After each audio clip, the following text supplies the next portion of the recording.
Big Frank, for example, there's Ass Rape Delicious Boy. He befriends Ass Rape Delicious Boy in Yeah, prison, it's a great one. and we it's the way Paulie treats people. One of the things we get about Paulie that's interesting is Paulie is abusive on a personal level to a lot of these people, even though he likes Vito Vincetti and whatnot.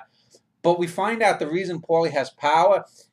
There's a scene where after some heist or something, Paulie is dividing up the spoils fairly. So he's buying loyalty. And we find out from Carlo Gambino, I think it is, that most of the Godfathers, most of they really weren't Godfathers. That's just a made-up Hollywood term. But most of the bosses wouldn't share as much as Paulie. Paulie lives in an apartment. The dentist visits him. They walk in a snowstorm to Paulie's apartment. He Paulie doesn't lives even have deodorant.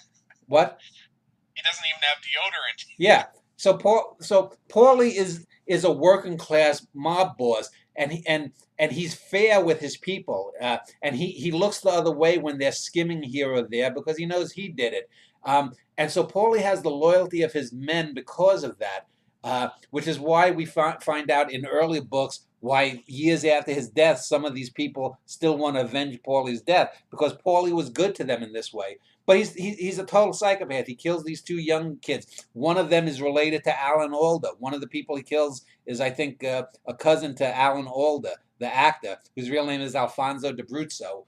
Um, and so you have to have these little moments that are good. You have there's like I said, there's the funny moment where they're trying to get rid of this toxic waste, and they can't open things, whatnot. There's a scene where uh, it's in the late '40s where I think Paulie is talking about he kills a cop or something. Uh, there has to be humor, and this is why it's a dark comedy. If I wrote this, if I wrote, I mean, compare some of the longer novels, the Russian novels, which are maybe 500, 400, 300 to 500,000 words, considered long novels, but most of those are so arid. There is no humor in Turgenev, Tolstoy, and Dostoevsky. There's no humor in those books. The humor is the grease that keeps this book fresh. If I wrote this as just a tragedy, it would not be. It wouldn't be what the book is. The humor, characters like Bit, characters like Andy Warhol, Paulie Maravelli, Vito Vincetti, Tony Luft. These are the characters that aren't the main characters, but they're the grease that greases the wheels.